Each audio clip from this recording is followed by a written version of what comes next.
오늘 설교 본문 말씀은 사도행전 2장 42절부터 47절까지 말씀입니다. 그들이 사도의 가르침을 받아 서로 교제하고 떡을 떼며 오로지 기도하기를 힘쓰니라. 사람마다 두려워하는데 사도들로 말미암아 기사와 표적이 많이 나타나니 믿는 사람이 다 함께 있어 모든 물건을 서로 통용하고 또 재산과 소유를 팔아 각 사람의 필요를 따라 나눠주며 날마다 마음을 같이하여 성전에 모이기를 힘쓰고 집에서 떡을 떼며 기쁨과 순전한 마음으로 음식을 먹고 하나님을 찬미하며 또 온 백성에게 칭송을 받으니 주께서 구원받는 사람을 날마다 더하게 하시니라. 아멘. 지금까지 주일 예배에 마가복음을 함께 살피며 마가복음을 통하여 하나님의 음성을 듣고 삶 속에 실천하는 그 긴 시간을 마치고 제가 마가복음이 끝나면 이 코비드-19 상황 가운데 사는 우리들이 어떻게 신앙생활을 해야 될까를 설교하기를 계획하였는데 이제 마침내 설교하게 되었습니다. 지금 오늘 통계를 보니까 이 코로나 바이러스로 인하여 전 세계 4천만 명이 확진자였고요. 그다음 111만 명이 사망자로 분류가 되었습니다. 치사율은 한 2.5%. 그렇게 어떤 의미에 보면은 크지 않지만 이렇게 옮기는 확진하는 그 발병 경로라든지 그걸 잘 몰라서 우리가 당황하고 있죠. 지난 3월 중순부터 6월 중순까지 저희는 대면 예배, 현장 예배를 못 드리고 주일 1, 2부 예배 그리고 수요 예배가 동영상으로만 드려지게 되었습니다. 6월 중순부터 교회당 가용 참석 수의 3분의 1만 허용되어서 현장 예배가 다시 부활되어 주일 1, 2부 그리고 수요 예배가 대면 예배가 가능하게 되었습니다. 저희 교회는 평균 주일 출석 인원이 한 110명 정도 되고요. 수요 예배는 35명 정도로 코로나 바이러스 이전보다 한 60% 정도 감소되었다 그렇게 생각되어지는데 이것은 다른 여타 지역의 한인교회나 캐네디언 교회보다 훨씬 좋은 그런 수준이어서 사실 여러분들 예배드리는 자들이 실감을 못 느낄 정도로 제가 잘 모이고 있고 또 대면 예배, 현장 예배 또 각 가정에서 동영상 예배가 성공적으로 이루어지고 있습니다. 3월부터 거의 모든 모임 행사가 모이지 않고 있죠. 목장 모임이라든지 말씀 나눔방, 교회 성경 공부, 또 교회나 기관의 행사 모든 행사들이 취소되고 있습니다. 사실 우리가 이런 현상은 인류 역사상 거의 초유의 사건이고 또 기독교인 우리들도 이런 현상들 맞이할 때 거의 아마 처음이 되지 않을까 싶을 정도로 여러 가지 어려움들, 제한된, 봉쇄된 가운데 살아가고 있습니다. 저는 이 포스타 코로나 바이러스가 끝나고 난 다음에 세상이 어떻게 변화될까 생각해 본 적이 있는데요. 여러분 어떠세요? 지난해 12월 달에 중국 우한에서 폐렴이 발생했을 때 가볍게 생각했지 않습니까?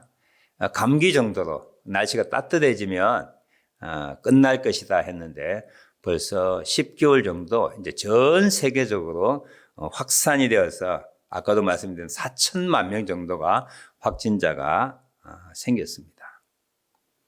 특별한 백신이 아직도 개발되지 못하여서 치료 방법이 없고 행정당국이나 보건당국에서 할 수 있는 일이라고 하는 것은 그냥 거리두기, 마스크 쓰기, 손소독제 사용하기 또는 stay at home, 집에서 머물러야 된다. 아마 11월 달에 미국 추수감사주일이고 저희도 10월 달 추수감사주일이 지났지만 오고 가는 일, 모여서 식사하는 일, 그런 일들이 거의 상상하기 힘든 그런 상황이 되어 버렸습니다. 아마 예측하기로는 내년 연말까지 좀 더 비관적으로는 3, 4년 14세기에 유럽에 있었던 패스트 흑사병은 7년간의 기간이 동안에 이루어졌습니다. 그러니까 유럽 전역이 7,500만 내지 2억 명이 사망했어요. 7년 동안. 우리 생각해보면 아마 코로나 바이러스도 7년 정도 가지 않을까 생각해도 무리가 아닐 그는 역병이라고 생각을 합니다. 이제 10개월밖에 지나지 않았지만 이 포스트 코로나 바이러스, 코비드-19, 이 코비드-19 이후의 세계가 어떻게 변화될지 사실 누구도 지금 가늠하지 못하고 예측하지 못하고 있습니다. 행정당국은 보건인들은 그냥 거리두기 그런 것으로서 미봉책의 방안을 내기만 급급하지 특별한 뾰족한 해결 방법이 없기 때문이죠. 저는 이 코로나 바이러스 기간을 지나가면서 제 마음속에 몇 번이나 설교 가운데 언급했지만 이때 우리가 무엇을 해야 되는가? 코로나 바이러스 이후에 세상도 예측할 수 없고 지금도 뾰족한 해결 방법이 없다면 이 역병이 언제 끝날지 모른다면 이 역병을 통과하는 이 역병 가운데 있는 그리스도인이 어떻게 살아야 하는가? 어떻게 신앙생활 해야 하는가? 하는 질문들을 해야 된다라고 생각합니다. 어떻게 이 코비드-19의 이 어려움을 통과하시겠어요? 어떻게 이 코비드-19의 상황을 이겨나가겠어요? 그걸 오늘 저는 여러분과 함께 생각하고, 저는 과학자도 아니고 또 행정당국도 아니고 신학자도 아니고 여러분의 목회자로서 여러분과 함께 이 역병을 가운데 통과하는 신앙인으로서 함께 말씀을 나누기를 원합니다. 이 설교 준비가 제일 어려웠던 것 하나가 이런 내용에 대한 이야기를 하는 것이죠. 과학적인 어떤 팩트도 없고 또 제가 전문가도 아니고 아직도 예측하지 못하는 이 시간 가운데서 무엇을 말한다고 하는 것이 상당히 여러분이 동의하기 힘들 수도 있고 어떻게 생각하면 추상적인 것이어서 실감이 안 닿을 수 있지만 우리가 이 코비드-19의 상황 가운데 하나님의 원하시는 신앙인의 삶이 무엇인가 이렇게 생각해 보는 것은 꼭 필요하다고 생각합니다. 제가 이 설교 내용을 마음에 두고 일주일 내내 고민하고 생각하고 한중에 하나님 주신 말씀이 있습니다. 그게 오늘 사도행전 2장 42절의 말씀입니다. 그들이 사도의 가르침을 받아 서로 교제하고 떡을 떼며 오로지 기도하기를 힘쓰니라. 이 내용은 사도 베드로와 사도들이 성령의 충만함을 받고 하나님이 주신 방언이라는 은사를 통하여 하나님의 크신 일들, 예수의 죽음과 부활, 예수 믿는 자를 구원하시겠다고 하는 하나님의 은혜를 예루살렘에서 선포했을 때 3,000명이 세례받고 예수를 믿는 믿음의 공동체가 생겼는데 그 믿음의 공동체가 했던 신앙생활의 내용을 42절에 기록하고 있습니다. 초대교회 중에 초대교회. 사도 외에 첫 번째 만들어진 예루살렘 교회가 했던 신앙생활 네 가지는 사실 어떤 의미로는 지금까지 수많은 역경과 어려움 가운데 교회를 교회되게 했던 교회가 하나님의 구원의 통로로서 사용되었던 원형적인 모델적인 그는 베이직한 가장 기본적인 모습이라고 생각 저는 합니다. 300년 동안 핍박을 받아 지하에서 교회 신앙생활을 하게 되었을 때 그래 교회가 공인되고 힘을 얻어 교회가 부패하고 교회가 조직해야 됐을 때도 일부의 소수의 살아있는 신앙인들이 유지했던 신앙의 모습이 네 가지였습니다. 종교개혁 후에 개신교에 출현해서도 지금까지 여전히 교회가 양보할 수 없고 타협할 수 없고 부정할 수 없는 네 가지 본질적인 신앙생활 모습이 오늘 42절에 기록되어 있고요. 이 42절을 설명하는 내용들이 43절부터 47절까지 기록되어 있습니다. 이 팬데믹 상황 가운데 하나님의 원하시는 교회의 모습, 그리고 신앙인들의 바른 신앙의 모습 무엇일까? 제가 생각하면 오늘 42절 말씀을 연관시켜 여러분과 함께 생각하고자 원합니다. 첫 번째는 사도들의 가르침을 받아입니다. 두 번째는 성도들끼리 서로 교제하며입니다. 세 번째는 떡을 떼며, 네 번째는 기도하기입니다. 이 네 가지를 오늘부터 시작하여 4주에 거쳐 또는 3주 동안 여러분과 함께 이 말씀을 좀 집중적으로 깊이 생각해 보기를 원합니다. 근데 중요한 것은 여기에 이 네 가지를 힘썼다라고 하는 내용이야. 우리말 번역에는 끝에 나와 있기 때문에 강조되지 않지만 영어에는 devote라고 돼. devoted. devotion 아시죠? 헌신하다라고 하는 뜻이에요. 전심을 다하여 전력하다는 뜻이에요. 이 devoted라고 하는 뜻은 자기 자신이 가졌던 시간 대부분과 모든 것을, 모든 자원들을 주다라고 하는 뜻이에요. 이 사랑에도 그냥 사랑이 있고 지나가는 사랑이 있고 헌신적인 사랑이 있잖아요. 자기 모든 것을 상대방을 위하여 주는 그런 사랑을 헌신적 사랑이라고 그러죠.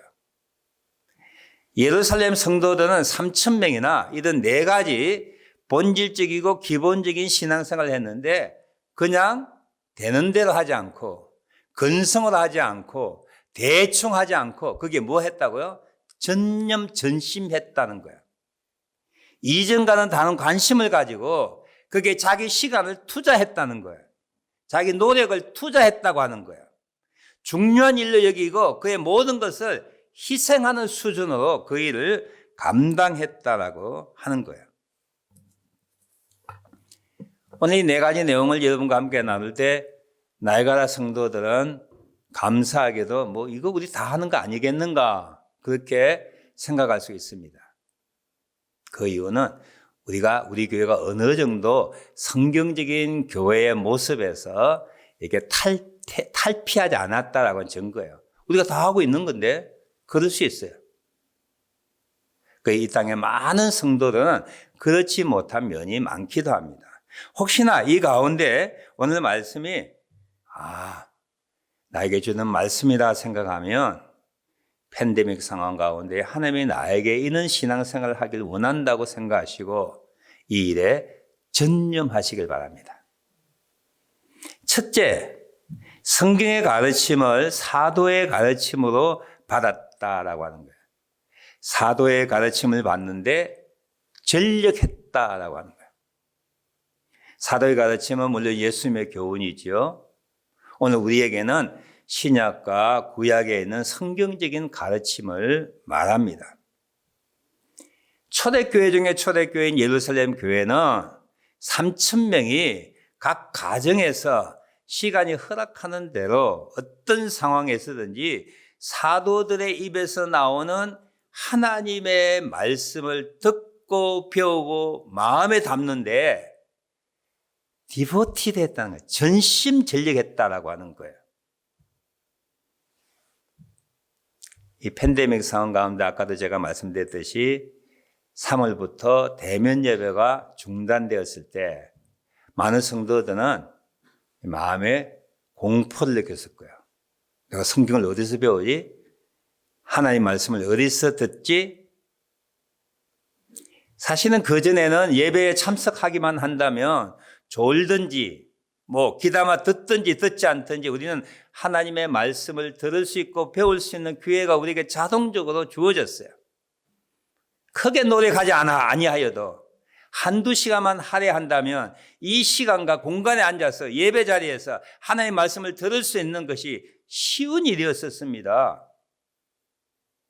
그렇지만 예배가 중단되었을 때 우리는 불이 나게 동영상 예배를 준비했지만 아마 동영상 예배가 없는 캐네디언 교회나 또는 나이 드신 분이어서 동영상을 볼 수 있는 기술이나 그런 기회가 주지 않는 분들에는 담임 목사님의 설교가 들리지 아니하는 영적인 진공 상태의 상황 가운데 놓을 수밖에 없는 거죠. 내가 어디서 하나님의 말씀을 듣고 배우나. 그런 공포심을 가질 수밖에 없습니다. 우리는 이전에는 코비드-19 이전에는 하나님의 말씀을 배우고 듣고 연구하고 집중하는 일에 전심전력을 하지 않았습니다. 다른 일에 더 우선권을 두고 관심을 가졌습니다. 그 일에 많은 시간들을 투자했습니다. 노력하였습니다. 계획을 하였습니다. 이제 하나님께서 코비드-19의 상황 가운데 초대교회 예루살렘 교회가 맨 먼저 했던 전심전력 하나 우리들에게 똑같이 요구한다고 저는 그렇게 믿습니다. 이전에는 쉽게 말씀을 접할 수 있다고 생각했던 그 마음을 버리고 이제 언젠가는 말씀이 전파되는 말씀을 배울 수 있는 기회가 차단되고 더 큰 어려움이 닥칠 때 중요한 것은 하나님의 직접적인 말씀이 나를 붙들고 나에게 지혜를 주고 생명을 주고 소망을 주고 하나님의 능력을 접하게 되는 살아있는 말씀을 접하는 것이 필요한 때가 더 다가온다고 하는 사실입니다. 이전에는 그렇지 않지만 이제부터는 하나님의 말씀을 성령의 감화 감동 인도하심 따라 그 말씀을 배우는 일에 전심전력하는 우리들이 되어야 할 것입니다. 이전에는 수동적이었어요. 이전에는 대충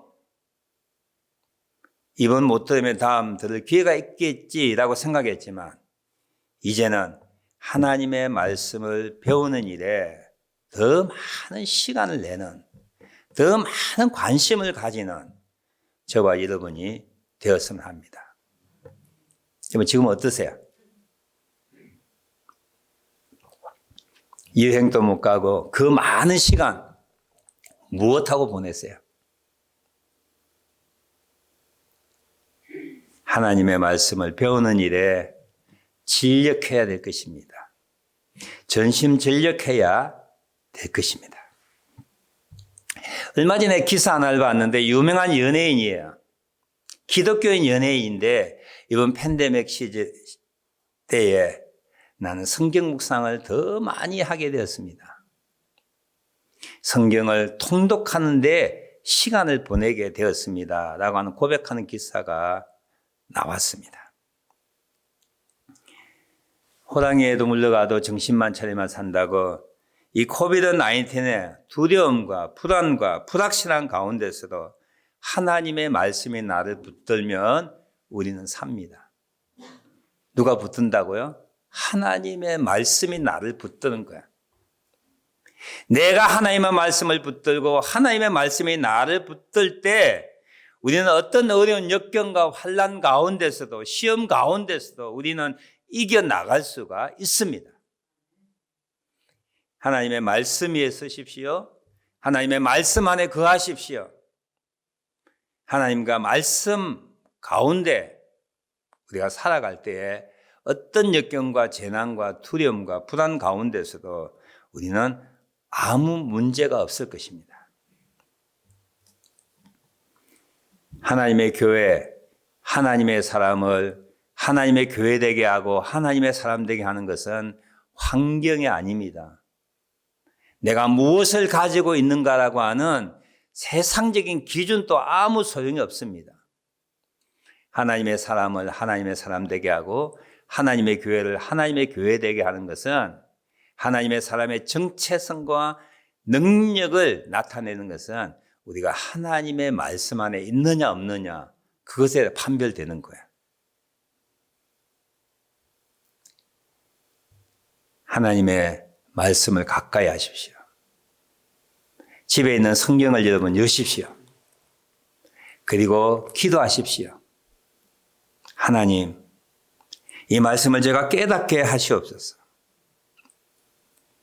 어느 때가 되면 목회자로부터 담임 목사로부터 설교를 못 들을 때가 오게 될 것인데 성경을 가르쳐 주시는 성령님의 직접적인 가르침이 저에게 있게 해달라고 기도하십시오.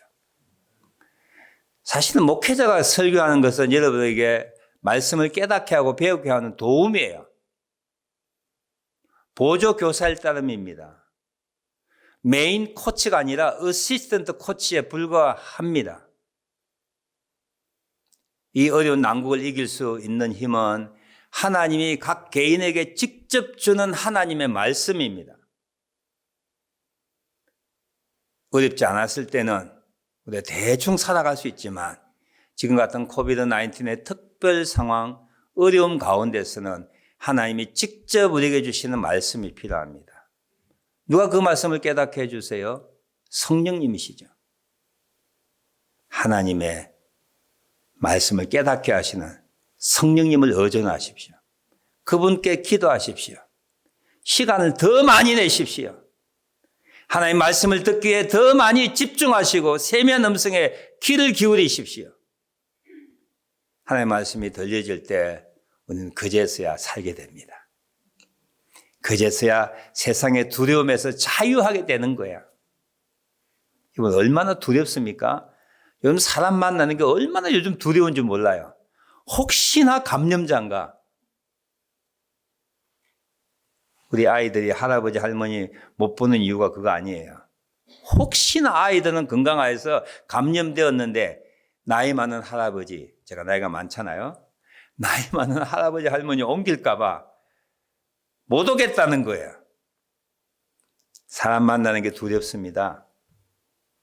오늘 아침 제가 이 코비드-19 상황을 하면서 이 냉동 식품의 포장지에 코로나 바이러스 균이 있다고 하는 거 처음 발견됐다는 거예요. 쇼핑은 어떻게 해요? 냉동식품 어떻게 집느냐고요? 사람 많은 코스코 어떻게 가냐고요? 그 두려움을 이길 수 있는 것은 무엇인가요? 예방수칙도 아닙니다. 마스크 쓰고 2m 거리 유지하여도 우리가 감염되면 감염되고 확진되면 확진되는 거야. 그런 두려움 가운데 우리를 자유케 할 것은 하나님의 말씀입니다. 목회자의 설교도 아니에요.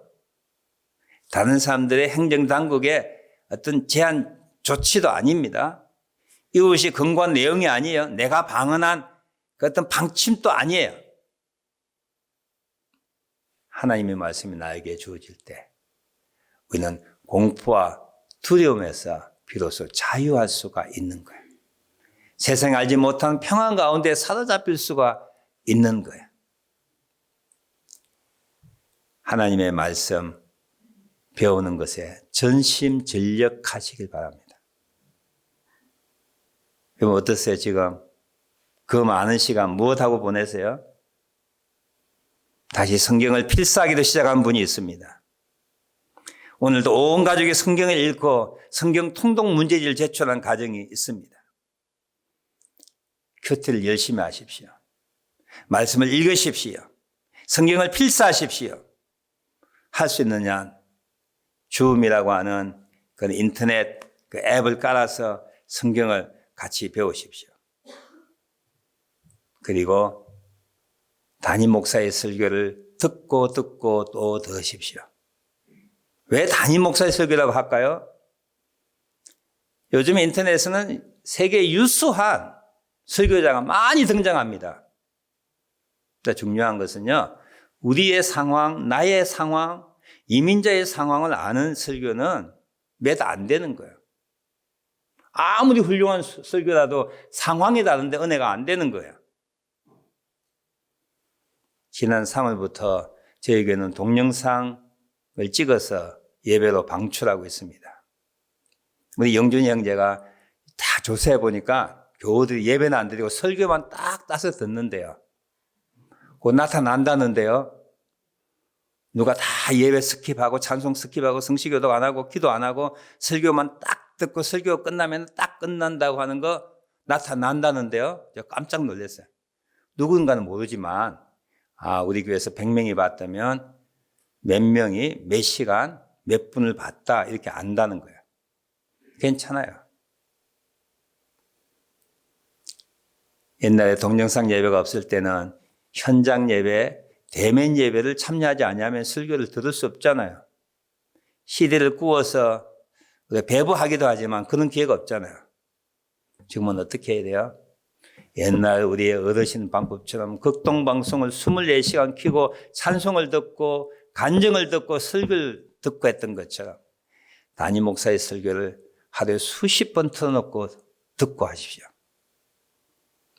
요즘 영중이 현재가 그런 현상을 알고 설교 부분만 딱 따가지고 다시 제 편집해서 올리는데 제가 그 설교를 한번 듣고 보니까 내가 이 설교를 했나? 그럴 정도로 생소하고 새로운 설교더라고요. 제가 은혜 받았어요. 초대교회 성도는 힘든 가운데, 어려운 가운데 2000년 동안 교회가 어떤 어려운 상황 가운데 있을 때에 저들이 필수적으로 반드시 해야 할 일이 있었어요. 그게 하나님의 말씀을 배우는 거예요. 하나님의 말씀 안에 거하는 것이었어요. 하나님의 말씀에 붙잡힘 받는 것이에요. 하나님의 말씀을 붙잡는 것이었어요. 이것이 교회되게 하였습니다.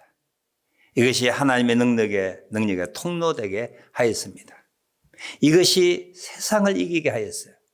이것이 하나님 앞에 영광을 돌릴 수 있는 원동력이 되게 하였어요.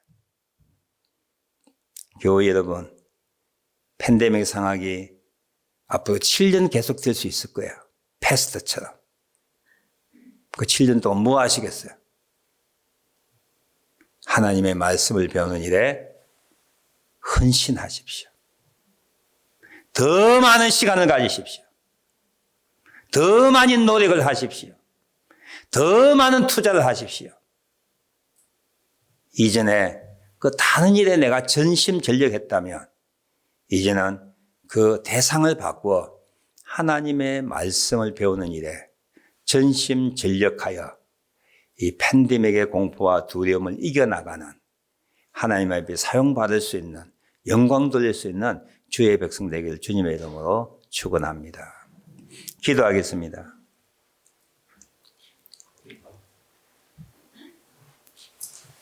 이 팬데믹 상황 가운데 여러분이 전심전력하는 건 뭐 있어요? 너무 두려워서 꼼짝 달싹하지 못하고 공포 가운데 있습니까? 성경을 펴십시오. 하나님의 말씀을 읽으십시오. 성령님께서 말씀하시는 말씀에 위안을 받으십시오. 평안을 누리십시오. 담대함을 가지십시오. 하나님의 말씀이 하나님의 사람 되게 합니다. 하나님의 말씀을 배우는 일에 전심전력하는 우리를 될 수 있도록 기도하는 시간 갖습니다. 다 같이 기도드립니다. 하나님 감사합니다. 하나님의 말씀을 듣고 배우는 일에 전심전력하게 하여 주셔서 주의 말씀 가운데 살아가는 저희들 되게 도와주시옵소서. 큰티하게 하옵소서.